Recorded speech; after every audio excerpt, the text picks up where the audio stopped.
अंत में अमेरिका की दवा मत खाइए कोई भी। बहुत अमेरिकन कंपनियां यहाँ के दवाएं बेच रही हैं, जैसे विक्स, ये अमेरिकन कंपनी की दवा है विक्स, बेनेड्रिल और अमेरिकन कंपनी की दवाएं हैं। एली लिली एक बड़ी अमेरिकन कंपनी है, जॉनसन एंड जॉनसन एक बड़ी अमेरिकन कंपनी है, प्रॉक्टर एंड गैम्बल, ये सब दवाएं बेचने आए हैं, धंधा करने। इनकी दवाओं पे कभी भरोसा मत करिए, क्योंकि जो दवाएं वो यहां बेच रहे हैं वो दवाएं अमेरिका में बंद हैं 20 साल से, और गवर्नमेंट ऑफ अमेरिका ने उनको पॉइजन डिक्लेयर किया। वो दवाएं यहां पर धड़ल्ले से बेच रहे हैं। आपको अमेरिका की सबसे खतरनाक जो दवा दी जा रही है आजकल, वो हार्ट पेशेंट को दी जा रही है। आप में से किसी को भी भगवान न करे हार्ट अटैक आए, लेकिन आ गया तो आप जाएंगे डॉक्टर के पास। आपको मालूम है कि एंजियोप्लास्टी ऑपरेशन आपका होता है। एंजियोप्लास्टी ऑपरेशन में एक स्प्रिंग डाली जाती है आपके शरीर में, उसको स्टंट कहते हैं। ये अमेरिका से आता है, और ये स्टंट जो अमेरिका से आता है उसका कॉस्ट ऑफ प्रोडक्शन $3 के आसपास है, और यहां लाकर वो 2.5-3 लाख रुपए में बेचते हैं, ऐसे लूटते हैं। और एक बार हार्ट अटैक में एक स्टंट डालेंगे, दूसरे में दूसरा। डॉक्टर को कमीशन है, इसलिए वो बार बार कहता है एंजियोप्लास्टी कराओ, एंजियोप्लास्टी कराओ। आप मत कराइए। फिर आप बोलेंगे क्या करें। मैं आपको बहुत दावे से कह रहा हूं ये बात, एक डॉक्टर की हैसियत से, क्योंकि मैं होम्योपैथी डॉक्टर भी हूं। कभी भी स्टंट का ऑपरेशन आज तक किसी को सफल हुआ नहीं, सक्सेस हुआ नहीं। कारण क्या है? आपकी जिस वाहिका में स्टंट डाला जाता है नली में, वो स्टंट इतना बड़ा है, नली में यहां उन्होंने फिक्स कर दिया, तो स्टंट के आगे और पीछे फिर ब्लॉकेज हो जाए और सेकंड हार्ट अटैक फिर आएगा, तो फिर वो कहेंगे दूसरा स्टंट लगवा लो, और इसी चक्कर में आपकी जिंदगी निकल जाएगी, लाखों रुपए लूट के ले जाए। तो आप बोलेंगे जी क्या करें। मेरा आपको विनम्र विनती है कि आपको कभी भी एंजियोप्लास्टी का खतरा हो तो आप ऑपरेशन को मत कराओ। क्या करें फिर? जिंदगी बचानी है तो आप एक सरल उपाय करो। वो मेरा नहीं है, भारत देश के महान व्यक्ति का उपाय है। वो व्यक्ति का नाम था बागभट्ट। उन्होंने 3500 साल पहले लिखा एक पुस्तक में, जिसका नाम है अष्टांग हृदय, और एक पुस्तक है अष्टांग संग्रह। 7000 सूत्र उन्होंने लिखे हैं बीमारियों को ठीक करने के लिए। उसका एक सूत्र है कि कभी भी हृदय घात अगर है, हृदय को घात हो रहा है, तो जान लीजिए कि रक्त में एसिडिटी बढ़ी हुई है। एसिडिटी समझते हैं? अम्लता। एक अम्लता होती है पेट की और एक होती है रक्त की। पेट की अम्लता बढ़े तो आपको आग जलेगी पेट में, एसिडिटी होगी। आप कहेंगे आग जल रही है, खट्टी खट्टी डकार आ रही है, मुंह से पानी आ रहा है। फिर और ज्यादा हो तो हाइपर एसिडिटी होगी। यही पेट की अम्लता जब रक्त में चली जाती है तो रक्त अम्लता होती है, और रक्त अम्लता में आए तभी हार्ट अटैक होता है। इसके बिना हार्ट अटैक होता है। ये आयुर्वेद का सबसे बड़ा सच है, जिसको कोई डॉक्टर आपको बताता नहीं, क्योंकि इसका इलाज बहुत सरल है। इलाज क्या है? भारत जी कहते हैं कि रक्त में अम्लता अगर बढ़ गई है तो ऐसी चीजों का उपयोग करो जो क्षारीय है। आप जानते हैं 2 तरह के केमिकल्स होते हैं, एक अम्लीय और एक क्षारीय, एल्केलाइन और एसिडिक। अभी अम्लीय और क्षारीय को मिलाएं तो क्या होता है? अम्ल और क्षार को मिलाओ तो न्यूट्रल होता है कि नहीं? तो बागभट्ट जी कहते हैं कि रक्त में अम्लता बढ़ी हुई है तो क्षारीय चीज खाओ तो रक्त की अम्लता न्यूट्रल हो जाएगी, माने हार्ट अटैक की जिंदगी में संभावना खत्म हो जाएगी। ये है कहानी। तो आप पूछोगे जी कौन सी क्षारीय चीज है जो हम खाएं? आपके रसोई घर में सवेरे से शाम तक इतनी चीजें हैं जो क्षारीय ही है। अगर उन्हीं को खाना शुरू करो तो हार्ट अटैक ना आए, और कभी आ जाए तो दोबारा आने का चांस ना। क्या क्षारीय चीज है? सबसे ज्यादा क्षारीय चीज आपके घर में है दूधी। दूधी है ना, सब्जी के रूप में आप खाते हैं। इससे ज्यादा क्षारीय कोई चीज ही नहीं। तो दूधी का रस पियो रोज निकाल, या कच्ची दूधी खाओ। स्वामी रामदेव जी कहते हैं कि नहीं, दूधी का रस पियो। दूधी का 3.25 लाख लोगों को ठीक कर दिया उन्होंने दूधी का रस पिला, और उनमें हजारों डॉक्टर हैं जिनका खुद हार्ट अटैक होने वाला था। वो दूधी का रस पी के आते हैं, क्योंकि मैं हरिद्वार जाता हूं रामदेव जी के यहाँ, तो हजारों डॉक्टर इस देश के वहां जाते हैं, चुपचाप दूधी का रस पीते हैं 3-3 महीने, 4-4 महीने, आके फिर क्लिनिक पे बैठ जाते हैं। वो बताते नहीं हम कहाँ गए थे, वो कहते हम न्यूयॉर्क गए थे, जर्मनी गए थे ऑपरेशन करने, वो रामदेव जी के वहां गए थे। वो 3 महीने दूधी का रस पी के आए हैं, हार्ट अटैक ठीक हो गया है, आके फिर ऑपरेशन पे लग गए हैं। और वो इतने हरामखोर है कि आपको नहीं बताते कि आप भी दूधी का रस पिए। आप तो दूधी का रस पियो। इसको जो रामदेव जी कहते हैं ना, वो भी भागवत जी के ही आधार पे कहते हैं। भागवत जी कहते हैं कि रक्त की अम्लता कम करने की ताकत सबसे ज्यादा दूधी में है, तो दूधी का रस पियो। कितना पियो? रोज 200 मिलीग्राम पी लो। कब पीना? सवेरे पी लो, नाश्ते में। नाश्ते में नहीं तो भोजन के बाद पी लो, आधे घंटे के बाद पी लो। और दूधे के रस की और ज्यादा क्षारपन बढ़ाना हो तो दूसरी क्षारीय चीज हमारे घर में है, वो है तुलसी। तुलसी बहुत क्षारपन है, तो तुलसी का रस मिला दो। और एक तीसरी चीज है, वो क्षारीय है, उसका नाम है पुदीना। पुदीने का रस उसमें मिला दो। और एक क्षारीय चीज है अपने घर में, काला नमक। और एक है सेंधा नमक। ये काला और सेंधा नमक क्षारीय है, लेकिन बाजार से जो आता है ना आयोडीन युक्त, ये अम्लीय है। ये आयोडीन युक्त नमक के चक्कर में मत फंसना। काला नमक खाओ, नहीं तो सेंधा नमक। तो सेंधा नमक ले लो, थोड़ा दूधी का रस ले लो, थोड़ा तुलसी का रस ले लो, पुदीने का रस ले लो, कोतंबीर का रस भी क्षारीय है। ये सब क्षारीय मिला मिला के रोज पियो। 3 महीने में आपका ब्लॉकेज निकल जाएगा, अम्लता कम हो जाएगी, 2.5-3 लाख रुपए फालतू खर्च होने से बच जाएंगे। और जो बच जाए तो गौशाला को दान कर देना, तो गौशाला का भी फायदा है। डॉक्टर को देने से अच्छा गौशाला को दे। और एक दूसरी जानकारी आपको दे दूं कि रक्त की अम्लता से आपके शरीर में 48 रोग आते हैं। 48। उसमें से पहले नंबर का रोग है जिसका नाम है हार्ट अटैक। दूसरे नंबर का एक रोग है, यह भी रक्त की अम्लता का ही रोग है, उसका नाम है डायबिटीज। तीसरे नंबर का एक रोग है, यह भी रक्त अम्लता का रोग है, जिसको आप कहते हैं पैरालिसिस। चौथे नंबर का एक रोग है, वो भी रक्त अम्लता का रोग है, जिसको कहते हैं ब्रेन हेमरेज। ऐसे 48 रोग हैं जो रक्त अम्लता से होते हैं। माने रक्त की अम्लता अगर ठीक हो तो 48 रोग ठीक हो जाए।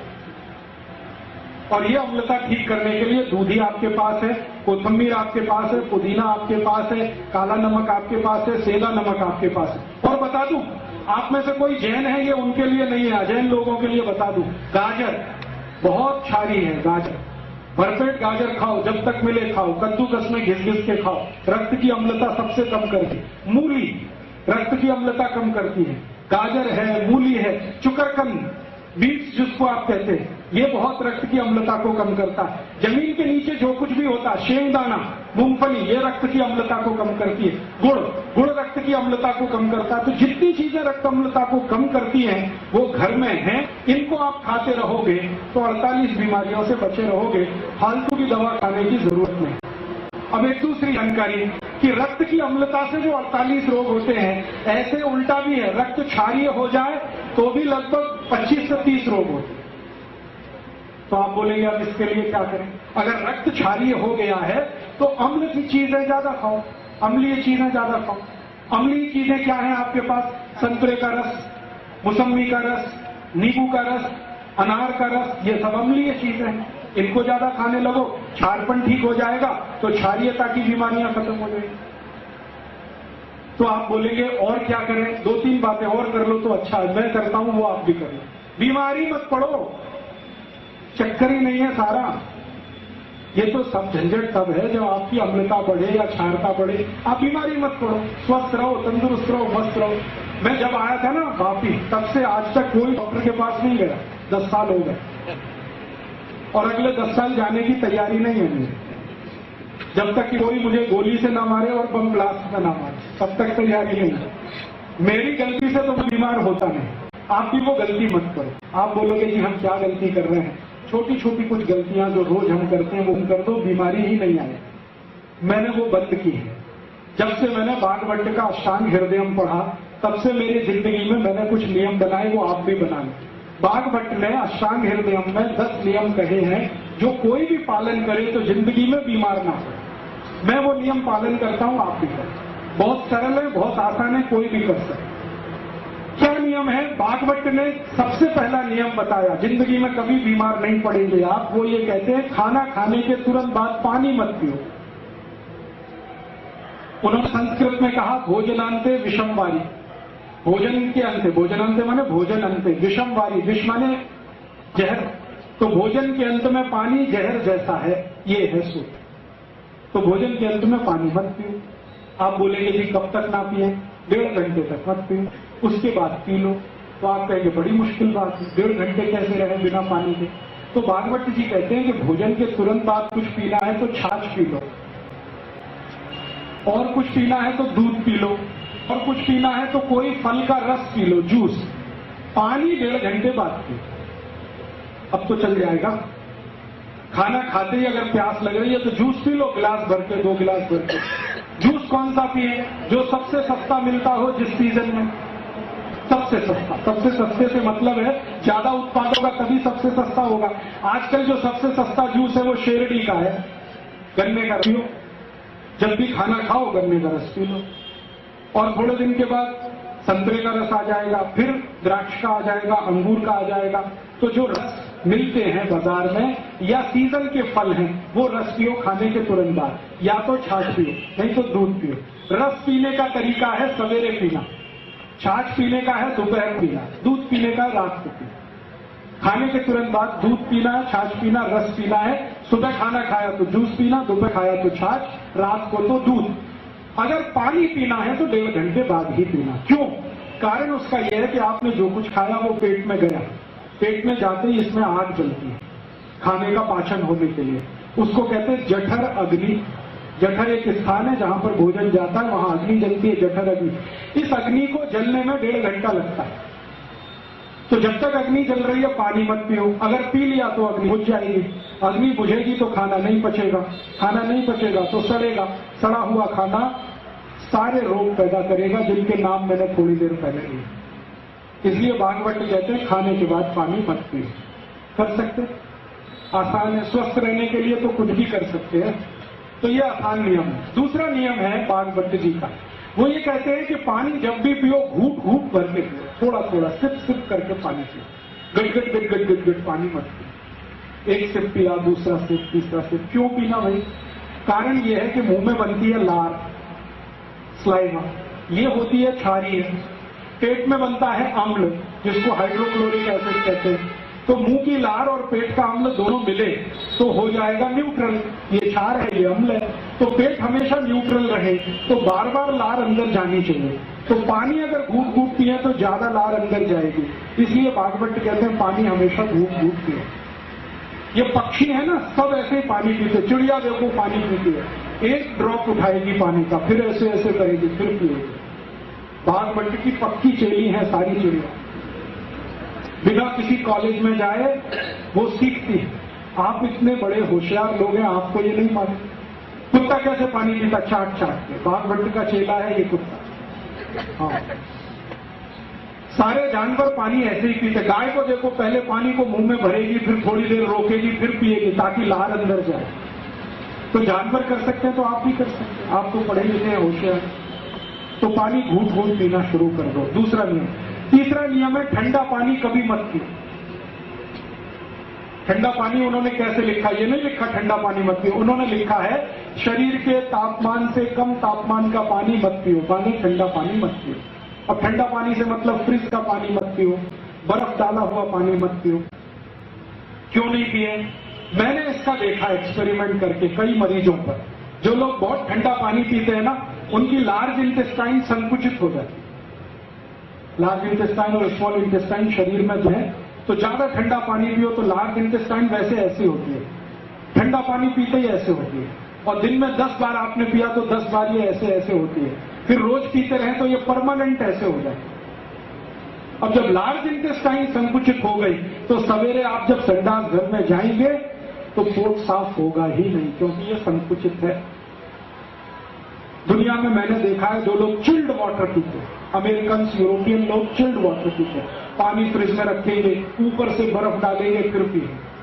और ये चिल्ड वाटर पीने वाले लोगों को मैंने देखा, सवेरे टॉयलेट रूम में जाएंगे तो 1-1 घंटे बाहर नहीं आते, कभी कभी 2-2 घंटे बैठे रहते।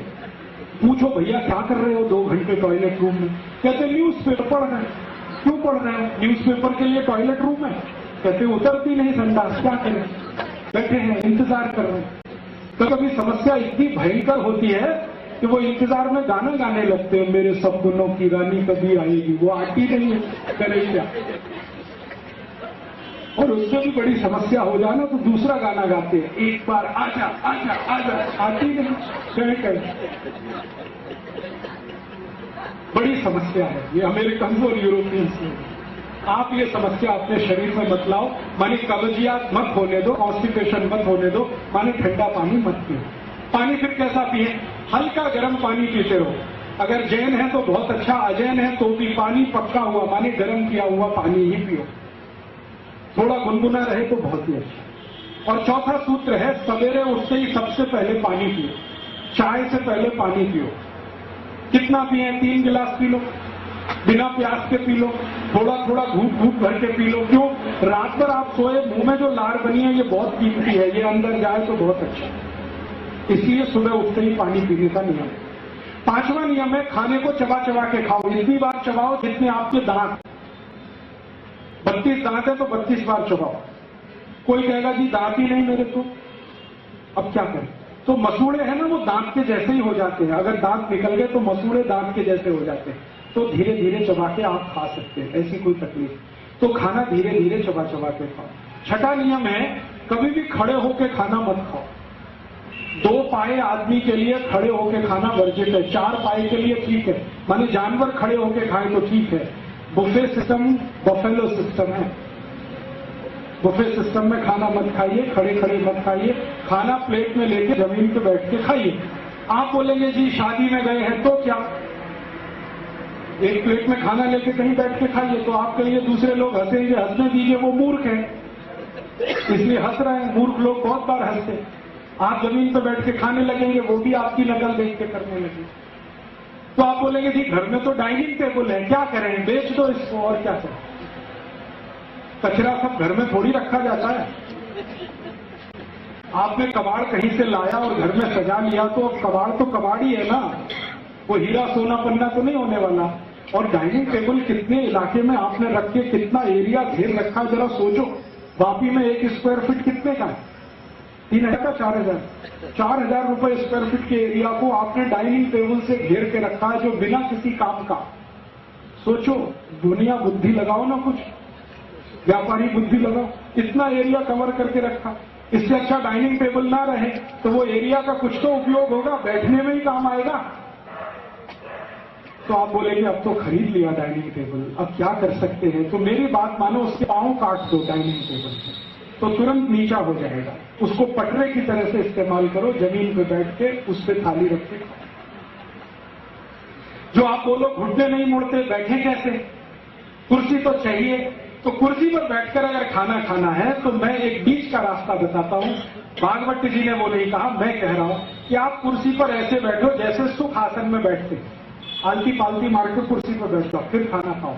खाना खाते समय महत्व की बात है जो जाननी चाहिए, वो ये कि हमारी जो नाभि है ना, इस पर धरती का सेंटर ऑफ ग्रेविटी रहना चाहिए, नाभि पर। ये तभी संभव है जब आप जमीन पर बैठे हो। खड़े होने पर सेंटर ऑफ ग्रेविटी डायग्राम पे आता है। नाभि पर अगर पृथ्वी का गुरुत्वाकर्षण है तो नाभि एकदम सेट रहती है, और खाना खाते समय नाभि सेट रहे तो जठर अग्नि सबसे जास्ती प्रदीप है। इसलिए बैठकर खाना अच्छा है।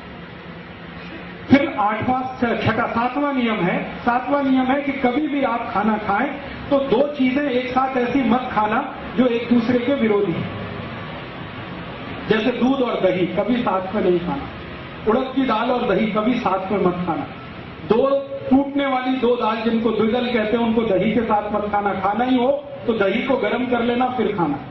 कभी भी कांदा माने प्याज और दूध साथ में नहीं खाना। कभी भी खट्टे फल संतरा मौसम्मी इनको दूध के साथ मत खाना। ये विरोधी चीजें हैं। भागवत ने एक लंबी सूची बनाई है, 103 वस्तुएं हैं जिनको एक साथ ना खाएं तो आपकी जिंदगी में रोग आने ही वाले नहीं। और एक छोटी सी आखिरी बात, दोपहर का खाना खाएं तो 20 मिनट विश्रांति जरूर लें। रात का खाना खाएं तो 2 घंटे बाद विश्रांति लें। दोपहर के खाने के बाद विश्रांति लें तो ज्यादा लेफ्ट साइड में आप करवट रख के सोएं, ये राइट ऊपर रहे लेफ्ट। इसको वाम कुक्षी कहते हैं। कभी भी वजन नहीं बढ़ेगा, पेट नहीं बढ़ेगा। जो सीधे सोएंगे तो पेट भी बढ़ेगा, वजन भी बढ़ेगा। दोपहर को खाने के बाद हमेशा लेफ्ट में सोएं, और रात को जब सोएं तो 2 घंटे बाद सोएं खाने के बाद। और सोते समय एक चीज का ध्यान रखें कि सिर ज्यादा से ज्यादा पूर्व में रहे, सूर्य की दिशा में रहे, या कोई बहुत इमरजेंसी हो तो दक्षिण में रहे। उत्तर और पश्चिम में सिर करके कभी भी ना सोए। ये 10 नियम हैं, मैं पालन करता हूं, आप भी करो। मैं बीमार नहीं हुआ 10 साल से, आप भी नहीं होंगे, ये मेरी बात है। और जो थोड़ी बहुत बीमारी आज है आप ये नियम ईमानदारी से कल से शुरू कर दो, 3 महीने बाद आप खुद बताना आपकी बीमारी बिना दवा के पोकट में ही ठीक हो रही है कि नहीं। Acidity, hyper acidity, ulcer, peptic ulcer, एड़ी का दर्द, घुटने का दर्द, कमर का दर्द, ये अपने आप जाए। इसलिए मेरा टारगेट है अमेरिका की दवा नहीं बिके इस देश। एक दवा उसकी न बिके, ये तभी संभव है जहां आप स्वस्थ रहें, तंदुरुस्त रहें, और स्वस्थ रहेंगे तभी सुखी रहेंगे। हमारे यहाँ कहते ना, सर्वे भवन सुखिनः सर्वे संतु निरामया। ये सुखी तब होंगे जब निरोगी होंगे। निरामय, निरोगी हुए बिना कोई सुख नहीं है दुनिया का। करोड़ों रुपए हो और रोग ही रोग है, कोई सुख नहीं है। एक पैसा नहीं है आपके पास लेकिन शरीर के रोग नहीं है, आप बहुत सुखी। सुख जो है शरीर में से उपजता है, मन बुद्धि के कर्म के आधार पर। पैसे से सुख नहीं खरीदा जाता और ना कहीं मिलता है, तो आपके अंदर से उपजेगा। संतुष्टि है तो सुखी होंगे, और संतुष्टि होने का एक ही आधार है, निरोगी रहें। तो मेरे 2 उद्देश्य हैं। अमेरिका को पैसा ना जाए, उनकी दवा ना बिके, आप सुखी हो जाए, स्वस्थ हो जाए। और घर में रसोई है ना, इसमें सैकड़ों दवाएं हैं, उनका उपयोग कर लो ना। मैंने 2 ही बताया, मैंने आपको धनिया, पुदीना, ये सब क्षारीय हैं, ऐसे ही अम्लीय दवाएं हैं। कुछ दवाएं जो बहुत कॉमन है, जो आप रोज इस्तेमाल करो, बहुत अच्छा। एक हमारे रसोई में दवा है जिसको अजवाइन कहते हैं, अजवाइन, गुजराती में अजमो कहते हैं, अजमो। ये बहुत ही अद्भुत है। किसी को भी एसिडिटी हो, हाइपर एसिडिटी हो, अजवाइन को भून लो तवे पे, थोड़ा काले नमक के साथ फंकी ले लो, 3 दिन में ही एसिडिटी खत्म कर। और यही अजवाइन बहुत अच्छी है। अगर किसी को कॉन्स्टिपेशन हो गया हो, बहुत कब्जियत हो, तो गुड़ के साथ अजवाइन खा लो, एक ही दिन में कॉन्स्टिपेशन रिलीज कर। ऐसे ही अजवाइन के जैसा जीरा है, वो भी आपके पेट की एसिडिटी को कम करेगा। आपके घर में नमक बदल दो आप, ब्लड प्रेशर की बीमारी चली जाएगी। कौन सा नमक खाएं? सेंधा नमक खाओ, काला नमक खाओ, ये आयोडीन युक्त नमक बंद कर दो, तो आपके हाई ब्लड प्रेशर की तकलीफ है। तो ऐसी बहुत सारी चीजें आपके पास साधारण सी हैं, इनका आप उपयोग कर लो, बीमारियों से बच लो, दवाओं के पैसे कम हो जाए खर्च होना, देश की सुरक्षा बढ़ जाए उससे, और देश का बहुत ज्यादा लोगों का सुख और समृद्धि बढ़ जाए, ऐसी मेरी भावना है। शुरू हुआ वहां से और अंत यहां पर है। जीवन को थोड़ा सरल, आसान, हिंदुस्तानी, स्वदेशी, भारतीय बनाओ। पहले भी मैं 10 साल पहले आया था, यही बोल के गया था, be Indian by Indian. Be Indian का माने भारतीय बनो, भारतीय वस्तुओं का उपयोग करो। अब भारतीय वस्तुएं क्या हैं? भारतीय भोजन, भारतीय भजन, भारतीय भेषज माने औषधि, भारतीय भाषा, भारतीय भूषा, ज्यादा से ज्यादा इनका उपयोग करो। विदेशी भूषा माने विदेशी कपड़े, विदेशी भोजन माने pizza, burger, hot dog, cold dog, chowmein मत खाओ, हिंदुस्तानी भोजन ज्यादा करो। विदेशी भजन, जो विदेशी गाने हैं मत गाओ, मत सुनो, स्वदेशी गाने गाओ, स्वदेशी भजन सुनो। जितना बने उतना आप करो तो देश अपने आप करेगा। हमारे यहाँ एक कहावत है, महाजन येन गता से पंथा, माने जिस रास्ते बड़े लोग चल पड़ते हैं ना, समाज के बाकी लोग उसी तरफ चलने लगते हैं। आप सब महाजन लोग हैं, माने श्रेष्ठ लोग हैं, आप इस रास्ते चलेंगे, नीचे वाले अपने आप चलेंगे। मैंने मुंबई में देखा, करोड़पति लोग जब से लिमड़ा का दातन करने लगे, रोडपति लोगों ने भी दातन शुरू कर दिया, और मुंबई में हर साल दातन की बिक्री बढ़ रही है, कॉलगेट की बिक्री घट रही है। लाखों लोग रोजगार पाते हैं मुंबई में, जो दातन बेचते हैं सड़क पर या तो रेलवे प्लेटफॉर्म पर। तो हम कर सकते हैं, हमारे सामने ये है, आदर्श है, देश को खतरे से बचाना है, और आपकी वही भूमिका है जो सैनिकों की होती है। सैनिक सीमा पर खड़े होकर शत्रु से देश की रक्षा कर रहे हैं, आप देश के अंदर रहकर जो शत्रु आ रहा है उससे देश की रक्षा करें। ऐसी भावना के साथ आपका आभार। आपने बड़े ध्यान से सुना, बहुत आभारी हूं। दूसरों को ये बताएंगे और भी आभारी रहूंगा। ये जितनी बातें मैंने कही हैं, दवाओं की, औषधियों की, ये किताबें भी लिखी हुई हैं, पीछे है, आप ले लेना। हमारा कार्यकर्ता नीलप्पा, उसके पास किताबें हैं। रसोई घर की सारी दवाएं, औषधियां उन किताबों में, किससे क्या होता है, किससे क्या होता है। अष्टांग हृदयम के जो 10 सूत्र दिए, उनके और ज्यादा सूत्र पढ़ने हो तो वो भी किताब है। अपने शरीर को जितनी भी बीमारियां होती हैं, चर्म रोग की, कैसे दूर करें घर की दवाओं से, वो भी किताबें हैं, आप ले जाइए। कभी भी मैंने किसी किताब पर कॉपीराइट नहीं माना है, आज भी कहता हूं कोई पुस्तक पर कॉपीराइट नहीं है, सबको कॉपी करने का राइट है। आपको अच्छा लगे तो मेरा नाम निकालकर अपना छपा लेना, अपने नाम से किताबें बना लेना, मैं कभी मुकदमा लड़ने आपके खिलाफ नहीं आऊंगा। और जो कुछ मैंने बोला है इसकी सीडी भी है। पहले तो कैसेट थी, अभी सीडी है। 40 घंटे की ऑडियो सीडी है, वीडियो सीडी है। आप ले जाइए, कॉपी कर करके लोगों को बताइए, ताकि ये विचार जल्दी से फैले और लोगों तक ये दूर तक पहुंचे। तो शायद चेतना ज्यादा हो और चेतना बढ़ेगी तो देश जरूर बेहतर होने वाला है, आजादी बचने वाली है, सभ्यता और संस्कृति रहने वाली है।